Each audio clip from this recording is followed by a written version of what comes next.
Well, listen. If you don't have anything to say, you blab. You just go on and on and on and on and on and on and on and on and on and on and on. Voters do not agree with these despicable women on The View. They are wildly out of touch with the vast majority of Americans, and frankly, they should see— Here's the deal. When you don't have anything meaningful to contribute, you just ramble. And The View? That's exactly what they do. A never-ending, self-important stream of words, completely detached from reality, spewed by hosts who are convinced they represent the voice of the people. But let's be real. The vast majority of Americans don't buy what they're selling yet. Day after day, they sit there, smug, self-assured, and completely unwilling to listen to anything outside of their bubble. And leading the charge? Whoopi Goldberg, perched at the top like royalty, wielding her platform to shut down guests, bulldoze opposing opinions, and present her own views as undeniable truth. But then, in a moment that no one saw coming, her iron grip on daytime television slipped. It wasn't a slow unraveling, it was instant. A single exchange that shattered the illusion of control she had carefully cultivated for years. And the person who did it? Karoline Leavitt. The episode started just like any other. Condescending smirks, eye rolls, the panel nodding in agreement like a well-rehearsed choir, all perfectly in sync with the show's left-leaning agenda, and then, in an instant, everything changed. Probably been put in there because, according to Donald Trump, she's a 10. You know that's what it is. I want to be clear, though, it's not her first job. It was her first press briefing. She worked in the previous Trump administration. Whoopi Goldberg, ever the queen of daytime TV, settled into her seat, ready to steer yet another conversation in the direction she wanted. She had done this 1,000 times before, dictating the narrative, dismissing dissenting voices, and ensuring that The View remained a safe space for their carefully curated worldview. Then, the topic of wokeness came up, a term that The View treats like sacred doctrine. It's not just something they discuss, it's something they defend. Fiercely. Relentlessly. Almost obsessively. And Whoopi? She saw this as the perfect moment to flex her authority. She leaned forward, trademark smirk in place, and pointed at Karoline Leavitt. Then, with absolute confidence, she delivered what she clearly believed to be a mic drop moment. Without wokeness, you wouldn't even have this job. The words hung in the air. For the first time, the usual rhythm of the show faltered. The audience, so accustomed to clapping on cue, hesitated. Even Joy Behar, who had built her entire career on mocking conservatives, shifted uncomfortably in her seat. Something was different. Ma'am, I'm going to stop this interview if you continue to attack my colleagues. I would like to talk about Joe Biden and Donald Trump, who you work for. I am stating facts that your colleagues have stated in the past. Okay, now, I'm sorry, guys. We're going to come back out to the panel. Karoline, thank you very much for your time.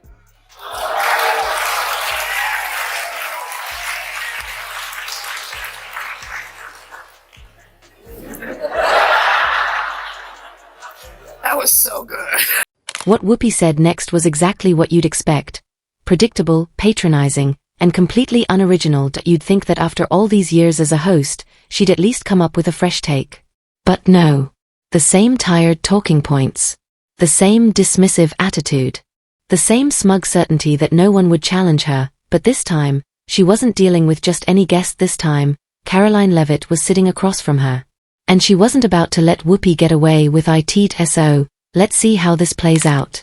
In a statement afterwards, this young lady claimed her, quote, on-air snub proves that you-know-who will not be treated fairly in the upcoming debate. Now, do you think this is going to make people doubt whether CNN can stay objective, or is this more the same of, everybody's against me, it's all rigged, I tell you.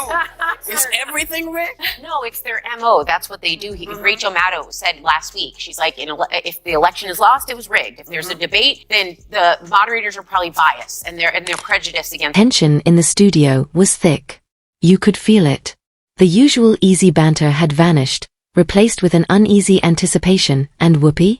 She wasn't prepared for what came next. This wasn't just a simple disagreement. It wasn't a playful back and forth. This was Whoopi Goldberg taking a direct shot at Karoline Leavitt's career, her credibility, her intelligence. She wasn't debating her.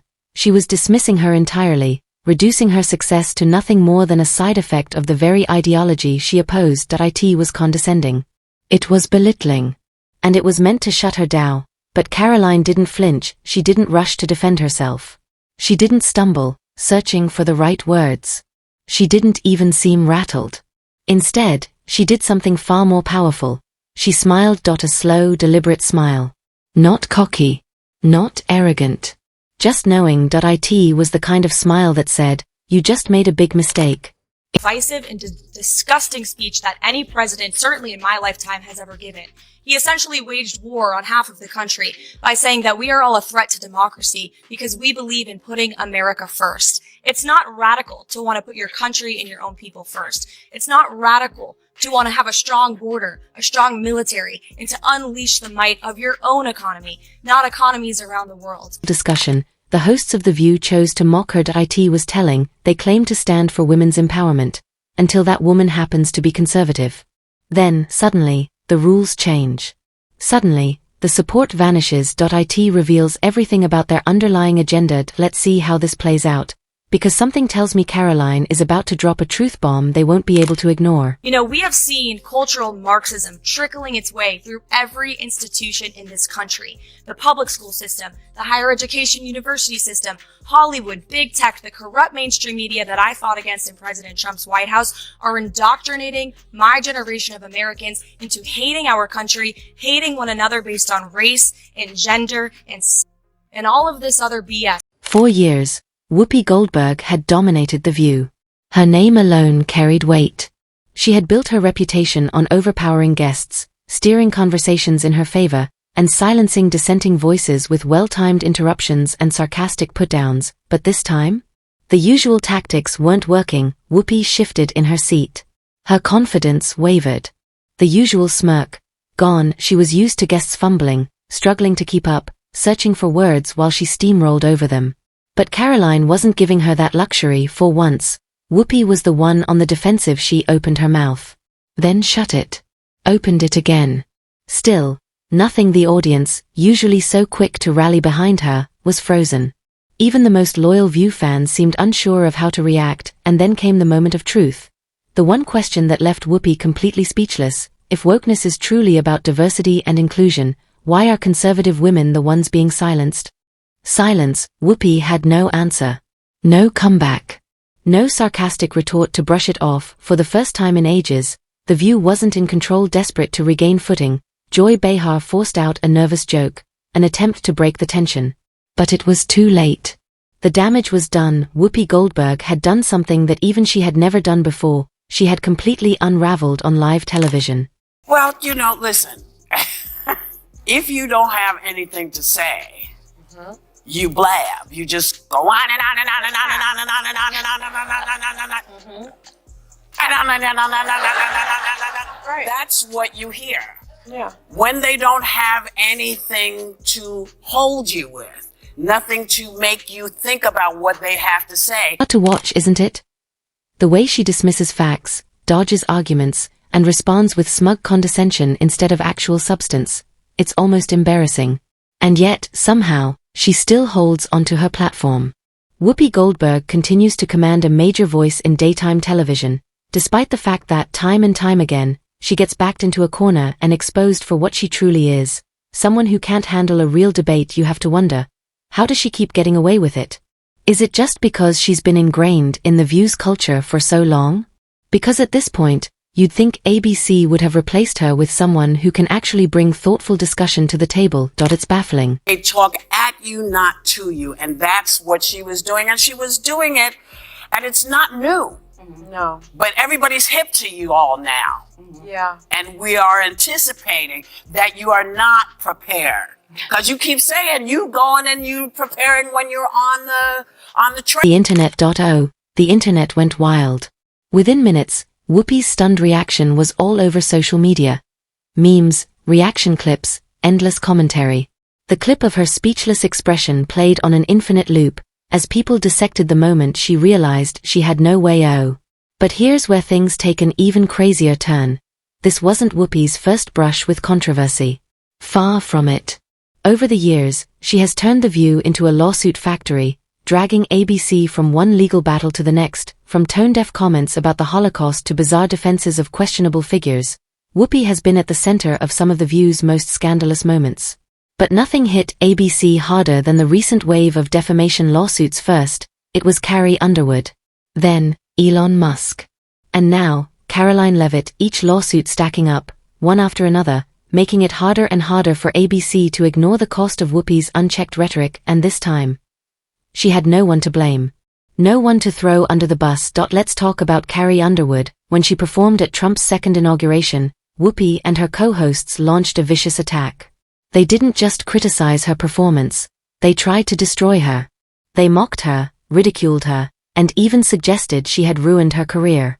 They painted her as someone who had willingly aligned herself with hate, making it clear that, in their world, there was no room for nuance, only blind allegiance to their narrative. But Carrie?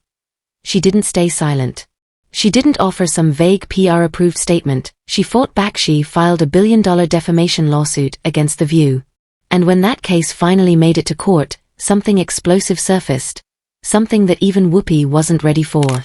You saw live on this program yesterday. Joy Behar stirring the pot of controversy after saying this about Karoline.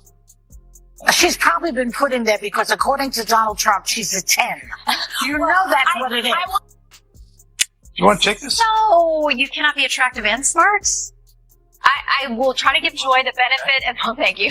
I try to give Joy the benefit of the doubt that she didn't see that briefing. Because if you saw that yesterday on numerous topics, no big binder, I think she might have had a different impression of this young woman who held her own. Incredibly satisfying about watching someone stand their ground against The View's scripted, biased nonsense. For years, they've controlled the narrative, shutting down opposing voices, manipulating conversations, and making sure that their version of events is the only one that gets heard. But Karoline Leavitt? She didn't play by their rules. She broke free from the pre-approved script. She didn't back down. And as a result, we finally got to see what happens when The View's usual tactics fail, and let's be honest, it was refreshing. I mean, you would have to give her the benefit of the doubt that she did absolutely no research or reading about anything dealing with Karoline Leavitt before she made that remark. Because Karoline Leavitt she went to St. Ansel College, she worked for WMUR Ran TV. for Congress? In New Hampshire, she ran for Congress at the age of 25, put out a very good campaign. Karoline's track record speaks for itself. She's sharp, well-spoken, and undeniably intelligent. And now, after years of being dismissed, she's finally getting the recognition she deserves. And Whoopi? Well, her accomplishments are a little harder to define these days. Once upon a time, she had an incredible career. Her acting skills were undeniable, and her early days in Hollywood were filled with promise. But now?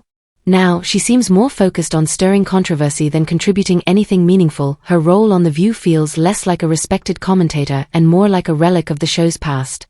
Kept around more out of tenure than any real value she adds to the conversation. It begs the question, is she still relevant, or is she just coasting on past success?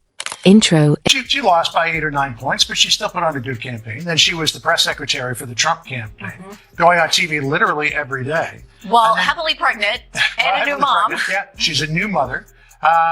And then she goes out yesterday and gives and this is speaking very objectively, because I've watched every press secretary since going back to Marlon Fitzwater. Yeah, I'm that old. And she went out there for her very first briefing at the age of 27 years old, the youngest press secretary ever, and did a terrific job. Spark outrage, and keep The View trending. And when the truth came out, the industry was shaken. ABC executives scrambled into full damage control, forced to settle for a massive, undisclosed amount. And just as they thought the storm had passed, Elon Musk happened. 4 months, Whoopi and her co-hosts had painted Musk as a dangerous figure. They spread false claims about Twitter's policies under his ownership, twisting the narrative to fit their agenda. But Musk? He wasn't about to let that slide. He sued, and suddenly, The View was back in crisis mode. Sponsors, once loyal and eager to be associated with the show, started pulling back. The scandals, the lawsuits, the controversies. It was all becoming too much. The show's reputation as a ratings goldmine was crumbling. Big-name sponsors were questioning whether it was still worth the risk. And as the lawsuits piled up, the cracks in The View started to deepen. For the first time in years, the once unstoppable force led by Whoopi Goldberg was starting to fall apart. I would like this young lady this is her first job, I would like her to do a little homework. Because she said something yesterday that really pissed me off. And that was, she said, there will be no wokeness here. Oh, yeah. Let me explain something to you, because without that wokeness, you might not have that job. Yeah. Because women were not invited to that table. Women were not invited to many tables in this nation. In circles, Whoopi is desperately trying to spin this in her favor. But no matter how much she twists the narrative, one thing remains crystal clear. Karoline Leavitt is the one truly standing up here. She's the one challenging the lies. She's the one refusing to be silenced. She's the hero in this moment, pushing back against the nonsense and refusing to back down. And Whoopi, she's unraveling before our very eyes. The reason we fought and busted our behinds to make sure that you didn't have to worry about this. And now to hear you talk about it and to hear anybody talk about the wokeness was put in place for a reason, because black people couldn't get into colleges, because women could not get into the colleges they wanted to go to. This is all women. Yeah. See, this is not black, Asian women. This is all women. Women were not invited to this party. It was a man's world, and we busted. Reign over The View came to an unexpected and humiliating end. 4 years, she had dominated the show, dictating the conversation, silencing opposing views, and making sure that The View remained a comfortable echo chamber. But her showdown with Karoline Leavitt, that was the final blow. ABC tried to spin it, of course. They called it a break, said Whoopi was stepping away for some much-needed time off, but everyone knew the truth. She had been let go. The network was desperate to stop the bleeding. Advertisers were bailing. Viewers were finally starting to question the show's credibility, and now The View is at a crossroads. Do they replace Whoopi with someone just like her? Someone who will keep pushing the same tired agenda? Or is this the beginning of the end for The View altogether? What do you think? Drop your thoughts in the comments below.